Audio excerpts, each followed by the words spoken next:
we thought we'd come back and take another look at the mint garden because it is really filled in nicely. And there's a lot of color in this garden, even though we're at the end of July and we've had some hot spells. Now, one of the reasons for this is that the mint family is a very hardy family. It's also filled with a lot of plants that actually like the summer heat. Now, not only does the mint family, which is Labiatae, also known as Lamiaceae family, it not only contains plants in the mentha genus, such as mints, like we think of spearmint and peppermint, but there are a lot of other very economically important plants in this family. And as you look around, you can see that we've got a lot of color in this. The coleus is in the mint family. And we have a lot of both sun coleus. We also have back here in our shady area, we have some beautiful shade coleus in here.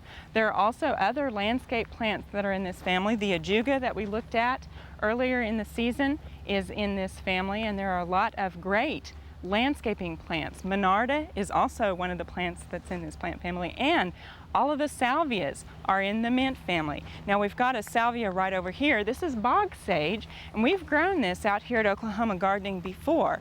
This is Salvia uglanosa. It doesn't have a very pretty name, but it is a pretty plant, and this is one of the sages that'll take a moister area.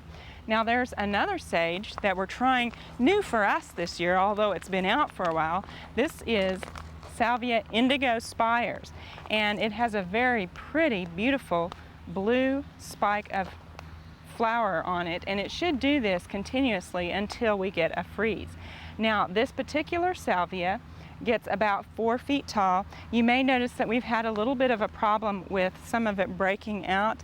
We had some really bad storms here, and if this is in a more sheltered area, it doesn't do that quite so badly.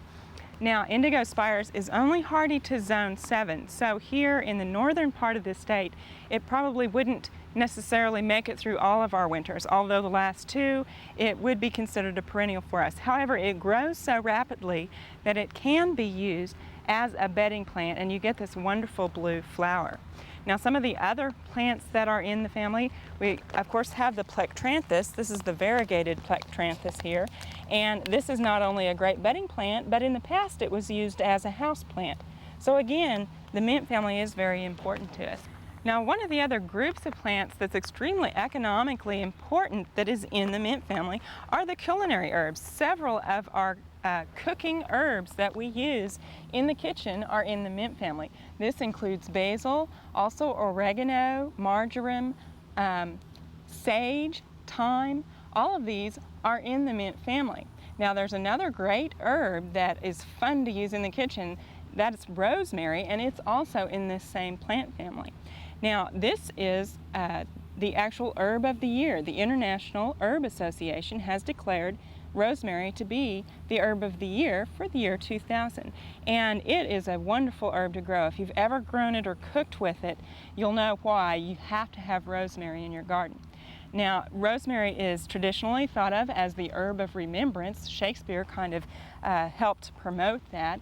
And believe it or not, Greek scholars used to twine sprigs of rosemary in their hair to help them remember. And I don't know, I might have to try some of that sometime to help me remember, but it is known as the herb, it's the herb of remembrance.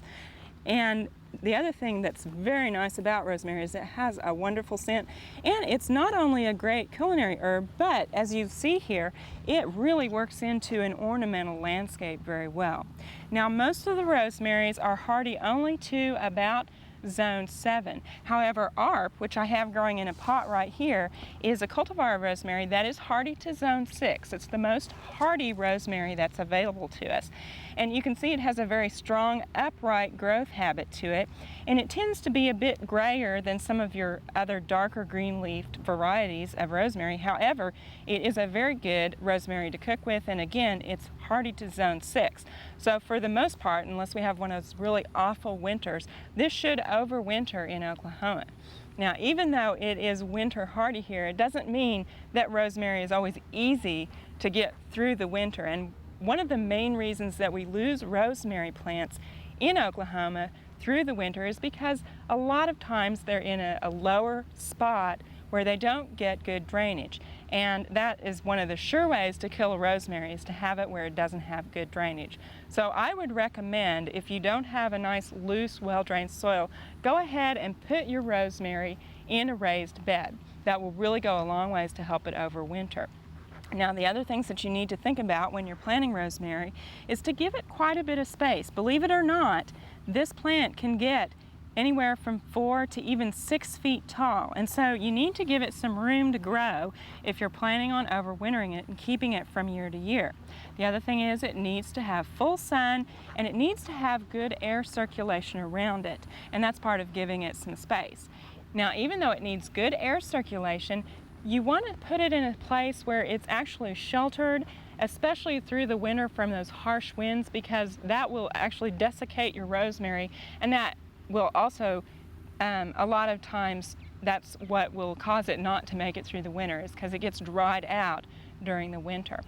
Now, to harvest rosemary, you basically can harvest it any time you need. You can run out from the kitchen and harvest, and what you want to do is clip off anywhere from 4 to 6 inches of the stem here.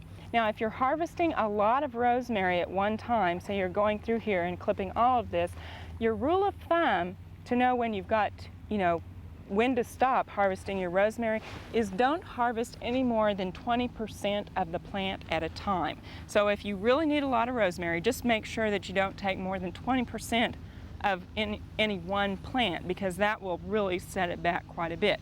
But you can break off the ends. Now, you can use rosemary fresh. You can also dry it. You can just take your stems and tie them in a bundle and then strip the leaves off when you need them after they're dry. And the other way that you can preserve rosemary is to take a cutting of it and slip that in a baggie, seal it, and put it in the freezer. Now, you'll actually get a stronger flavor from that rosemary when you use it than you would from fresh. So bear that in mind if you decide to freeze your rosemary and use those leaves later, that you're going to not need as much as you would a fresh rosemary.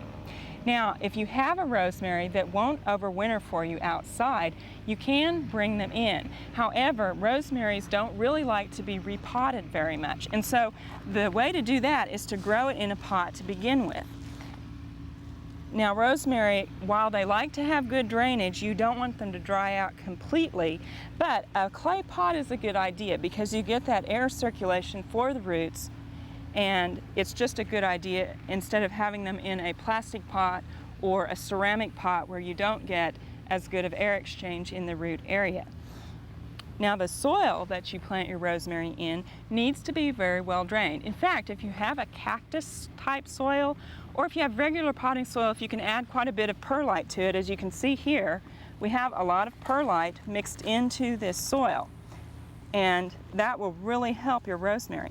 Now, they don't need a lot of fertilization. In fact, if you have organic matter or compost worked into your soil, you don't need it. Now, in a pot, fish emulsion would be a good thing to fertilize your rosemary with, but don't over fertilize it because that will cause some growth that is just lanky and long, and your rosemary won't be as hardy through the winter. Now, if you want to bring your rosemary in to the house for the winter time, you need to do that in stages. And actually, if you start about 6 weeks before our first freeze to kind of acclimate that into lower light levels, because a lot of times we'll lose rosemaries as we move them into the house because the light levels inside are too low. They need a lot of sun to grow. They're also a pretty slow growing herb. And so what you can do to get this acclimated to going into the house is to take your pot of rosemary, move it to a partially shady place for 2 to 3 weeks, and then move it to a shady place for 2 to 3 weeks so that it can start getting used to lower light levels, and then move that into the brightest place you can find in your house. Now, the other thing that can really cause a rosemary not to make it through the winter in your house is that they really like to be, believe it or not, misted ever so often. So if you mist your rosemary ever so often, keep it away from a window that's really cold and keep it away from a heater vent. You'll probably have good success keeping your rosemary in the house throughout the winter. We hope you've enjoyed this classic from the Oklahoma Gardening Vault. Remember, even though these tips and techniques are timeless, there's always something new to learn in the world of gardening. By subscribing to both Oklahoma Gardening and OK Gardening Classics, you'll have access to a wealth of gardening knowledge, both classic and contemporary.